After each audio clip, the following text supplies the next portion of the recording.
I was actually born in Youngstown, Ohio, and I know that's not a moonshiner's paradise up there, and I didn't know much about moonshiners at the time, but we moved to West Virginia when I was about the age of 5, and we started picking up country ways and stuff like that, killing hogs and everything, and then we moved all the way down to Georgia in Savannah, and Daddy's work took him around different places. He worked for the railroad. So we ended up back in Youngstown when I was about 16 years old, about old enough to drive and start getting in trouble, you know, and finished up my high school there, and I joined the service in 1974, and so I went to instead of being drafted, I went to the United States Navy, and that was a trip. I wasn't really ready for it. I was just 18 years old, fresh out of high school.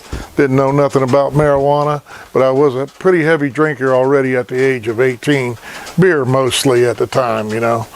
So that's kind of where my background started in the United States Navy.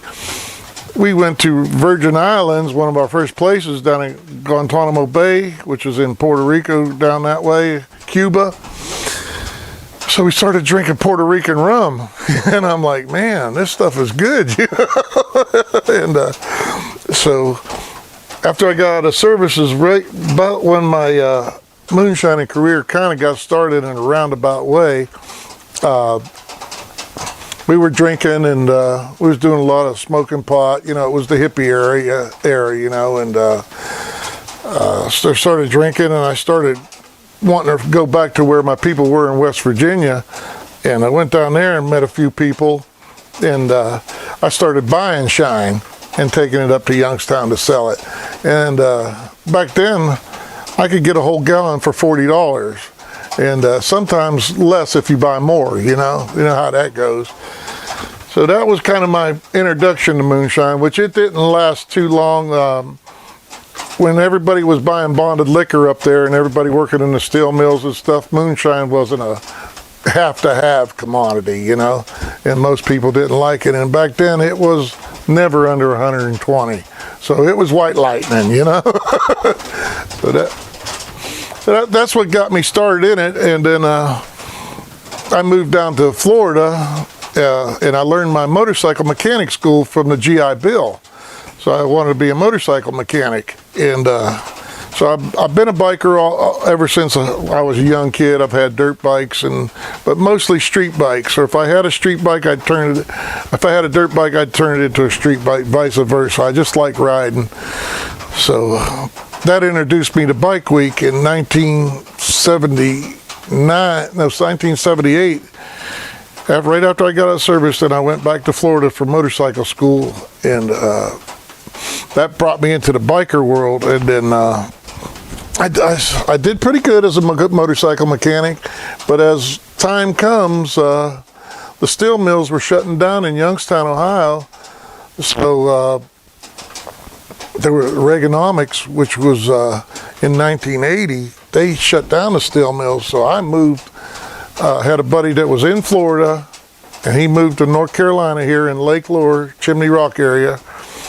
And he said, "You want to go with me?" And I said, "Well, sure, I'd love to."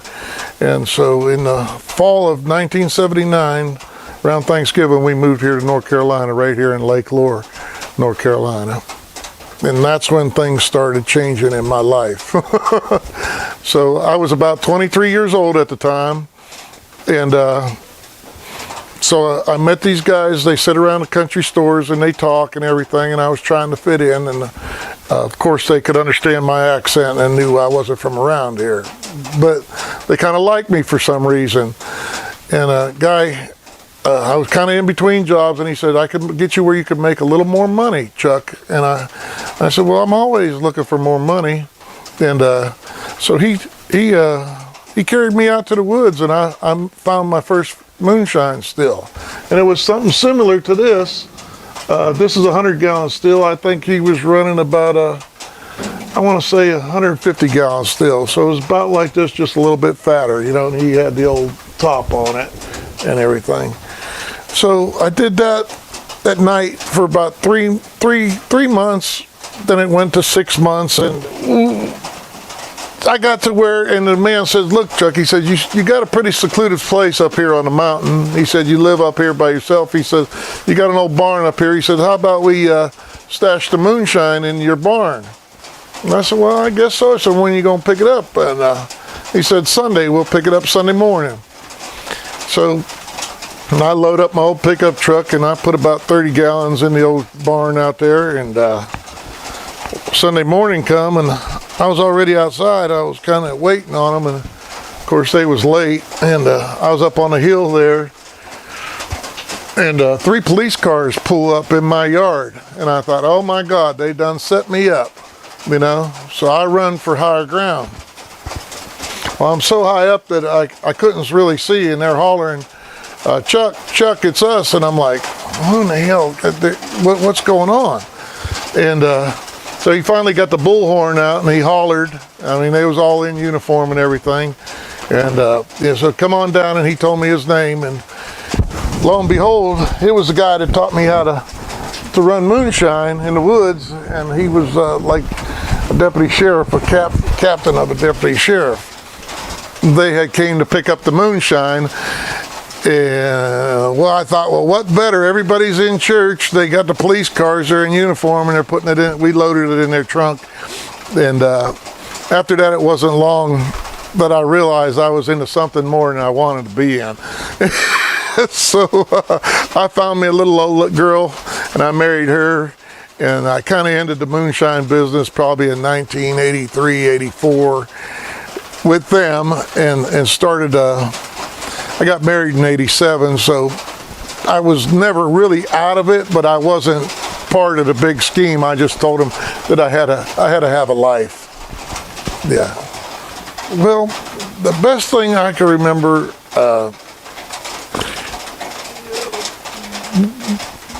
we lived pretty good, you know. We in our means, you know, and stuff like that. What really got me was I'm kind of a guy that, even though when I was young, you make friends and then you have to move away from them. And, you know, it's kind of sad to do that.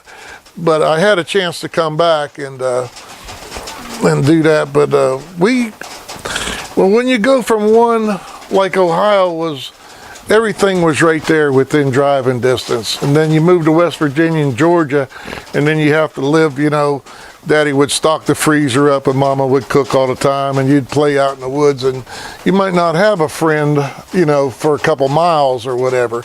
But by that time, had a bicycle, you know, so we rode around on a bicycle, and then just playing in the woods, which I think really diversified who I am today.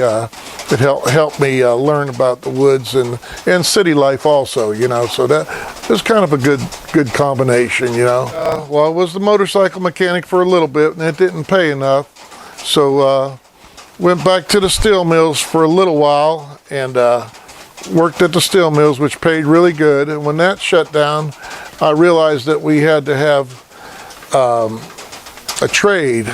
And then I left this out when I was 16 to 18. I took a welding class and went downtown, and it was a career center. So I was a welder by trade, and that put me in the Navy as a hall tech, and then I switched over to a boiler technician. So everything kind of fell together when I went to work as a welder.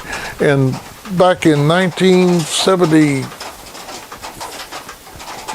no, I was in the service. 1977, I was making $12.75 an hour as a welder in 1977 around Pittsburgh, PA, welding cars, railroad cars, tankers. I was welding tankers at the age of 21, and so got good at that, and had plenty of money. But you know, I spent a lot of money, buy race cars and motorcycles and all that, chasing women and all that, doing drugs or whatever you wanted to say.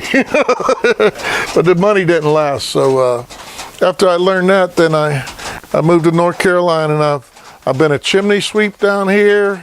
I picked creasy greens. You know, I've been out in the field. I picked apples, which they didn't like me too good. I was not as fast as that, you know. And So I got in what they call the cotton mills down here, and sure, they didn't pay, but it was a steady job, you know. So then I got in one that it wasn't a cotton mill, but we made coated fabric. I'll see if we have something around here. Anyway, we made vinyl, and then they turned into making airbags. And once we got into airbags, it was 7 days a week. So I said, well, I don't want to be on the line, and I got all this mechanic knowledge and everything. They made me a maintenance man. So then my pay raise went up, you know, and took care of the machines and stuff like that. But it kind of hurt the family life. Had plenty of money for the kids and wife to do everything, but I was working all the time, you know. So, and I was living down here and living in the country, and you know, still raising hogs and had chickens and all that good stuff, you know, dogs and whatnot, you know, and hunt, you know. So, but working 7 days a week, just it's too hard on anybody. Believe it or not, I'm a wrestling fan, and I mean, I've been watching it since Bruno Sammartino, so, you know, so he was one of my first heroes. But NASCAR racing was really, really big, something that I was into, and IndyCar racing even. And man, I was just thinking about Carl Yarbrough the other day, and he was one of my favorites back in the day. And but Mario Andretti, when he was racing the Indy cars, now his name was on STP. He just set the standard for speed. You know what I'm saying? And Indy was a whole lot different than NASCAR back in the day. But Richard Petty was the king, and he was my #1 hero. I think I've wrecked about, I want to say 3 Dodge Chargers, and Daddy told me I couldn't buy no more. So, you know, I even tried to hook up my own wing, and that didn't work too good, you know. And but yeah, Richard Petty was great. Elvis Presley, Hound Dog came out in 1956. I liked him, and I didn't like the Beatles because it was called the British Invasion, and I was only 10 or 12 years old, and at the time the Japanese Beetles were introduced to the United States, and we'd go around and catch them and put them in soapy water, and we'd have contests as how many. So I thought that's what they were talking about. I didn't even know that they was a band, you know, the greatest band you know, ever. And being that old, being that young, I just didn't know, you know. So, you know, I'm a baby boomer, so the war was over, and then Vietnam, JFK was another one of my heroes, you know, and he got assassinated. And there's several of them as you come up through life, you know, and you know, they kind of set the thing for me, you know. Nowadays, you know, we got the legend J.B. Rader. He's still alive, you know, and I'm glad he's a friend of mine. And then, you know, Popcorn Sutton, you know, he is our you know, he's the icon of this. If it wasn't for Popcorn, I don't think any of this would ever been filmed or anything. It might have just, Moonshine might have just went to the wayside, you know. And Moonshine's really making a comeback with these different flavored liquors that they're doing, and it's called ready to drink moonshine. It ain't that 120 that I was making back at the time, maybe 150, 180, who knows. We never had one of them fancy hydrometers, you know. We always shook the jar and felt like that, you know, tasted it, and if you fell down drunk in about 4 drinks, you know, it was good, you know. My favorite kind of mash, believe it or not, it's a grape type grappa mash to put up. Now, there's variations of it because I could run my corn in it, I could run my wheat in it, I could run my oats to knock down whatever I need to do. Moonshining it's really a good science in a way, but it's trial and error, and you learn these things by balance and doing. And so, yeah, I want to say a grape-based moonshine is kind of what I like the best. It's double fermented, and I got into making corn And so many different people make corn, and I'm going to tell you, hats off to people that could do it. Good corn liquor is really, really hard to make. Very, very hard to make. And I don't know if I'm taking the easy way up, but I don't know if people even know how to make grappa. So, you know, and the one thing, apple brandy, peaches, because I follow it. I even make jalapeno moonshine. So I kind of go to the mashes that are readily available to me. Well, I grew up, went to Sunday school every week, you know, that we could go and in church, graduated, and so I knew about Jesus. I had Holy Communion, was baptized so as a baby in the Eastern Orthodox part of it. So, like I said, I turned 18 and I went to the service, and then church wasn't as much, and I thought, going to the Vietnam War era there, you're a man, okay? Well, your life changes, and you're not. You think you're in charge of the world, but actually God's in charge of everything you do. So when you're that young and all these things are thrown at you, you kind of listen to yourself and make your own decisions. Well, made a lot of bad decisions, you know, and bad decisions, and then you wonder, but you always go back to God and ask Him for forgiveness, you know, and a lot of things like that. God's always there for you. Where, you know, hey Blake, come get me out of jail. Well, I'm busy. I got a Boston butt in the oven. I'll see you next week. You know? And you're stuck in jail, you know, and it's no fun. So you learn, and then I came down here to the South, like I said, in 1979. I started raising a 1987, I started raising a family here, and my kids and everybody went to church and all, and I was working 7 days a week, so I still hadn't got into it a whole lot. But cutting to the chase, when my life started turning around was 2008, when I belonged to a little church up here that's almost 200 years old, Cooper Gap Baptist Church. And in 2008, I got baptized again. I had been going to the church since 2002. 2005, I got pretty serious about helping in the community and going to the jail and preaching to guys in the jailhouse that it's better to know Jesus a little bit and to do right than to be inside of a jail trying to get out. You know, no matter what the crime is, if it's even speeding or DUI. So once I got baptized, I was born again as a Southern Baptist, and I started reading the Bible, and my life started turning around, and I noticed that I was prospering a little bit more, but I still wasn't into it. So when I got onto the Moonshiner show, which is a blessing in itself, because it's like hitting the lottery, you know, everybody just doesn't get that opportunity. So I started turning more to God, because I realized I couldn't do this and take the glory and give it to Him. So what really started changing it is Josh started racing motorcycle.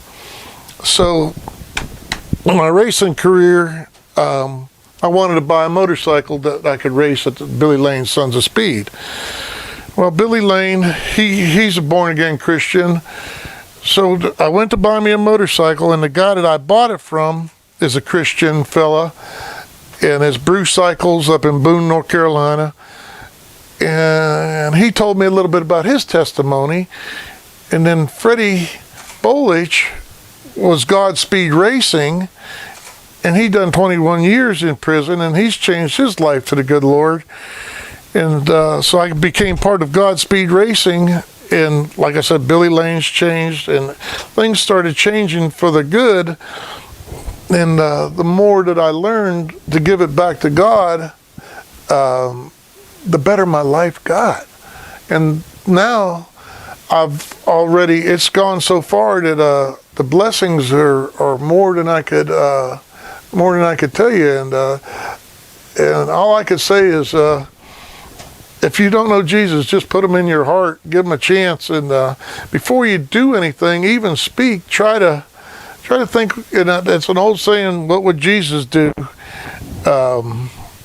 It's true, So, then be yourself and, follow the 10 Commandments and follow the golden rule, do unto others as you would like them to do unto you. Everybody should live their life for the Lord Jesus Christ, and I'm telling you, it will change your life. Katie barred the door, no matter none. I'm living proof of it. I mean, I've been to jail more times than I like. I was run out of town. I never was in organized crime, a little bit with the moonshine, I guess, there, but I've always tried to follow it, and if you fall off the path, don't be afraid to ask for help from Jesus. And look at yourself. Look at yourself, and you portray who you want to be through the Lord's eyes, and in that way, you'll shine brighter than any star in this whole world. So that's kind of what I think it is.